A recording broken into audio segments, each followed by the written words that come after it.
Philadelphia, PA. December 25. Derek Barnett. The 2017 NFL regular season is just 1 week away from concluding. This week's set of matchups will feature a ton of young guys gaining reps against some teams who are competing for pretty much nothing.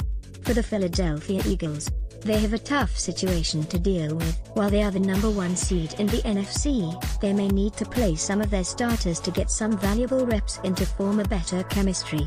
On Tuesday afternoon, Eagles head coach Doug Pederson told the media that Nick Foles would play this Sunday. As of right now, his playing time is in question. One thing is for sure, though. He will need to get in as many reps as possible to form a better connection with his offensive weapons. Despite losing Carson Wentz a couple weeks ago, the Eagles were still able to win the last 2 games. Those 2 wins locked in a first-round bye and home field advantage throughout the playoffs. The last thing a team would want to do is travel to the number 1 seed stadium to play them. In this case, some teams are hoping that they match up with the Eagles in the divisional round. Los Angeles Rams head coach Sean McVay made it clear that he doesn't care what seed they end up in after this week.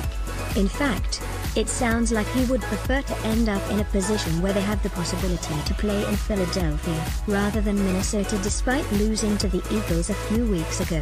While this could make sense for other teams since the Eagles lost Wentz, are the Eagles really a cakewalk to get to the NFC Championship? Page 2. Use your arrows to browse Philadelphia, PA. December 25. Nick Foles. Listen, Nick Foles looked very rough against the Oakland Raiders.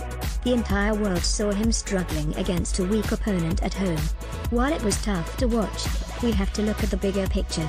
The Eagles were able to win that game. Obviously, it was because of the defense, but the bottom line is that they won. We could also go back and look at Foles during Week 15 against the New York Giants. While he was playing an opponent just as weak, he still managed to throw for 4 touchdowns. So to say that Foles cannot play at all after the one-off game is just silly. There were many things that could have played into the struggles of Foles last Monday, such as play calling, weather, and the receiver's inability to find solid separation. We're not here to make excuses for Foles, but we will say that everybody has to be better in order to make this thing work. We have seen Foles play excellent in the past, and we have also seen him struggle big time. Over the last 2 weeks, we saw both of Foles' football identities. If he can play anywhere similar to his Week 15 performance, the Eagles will always have a shot. Use your arrows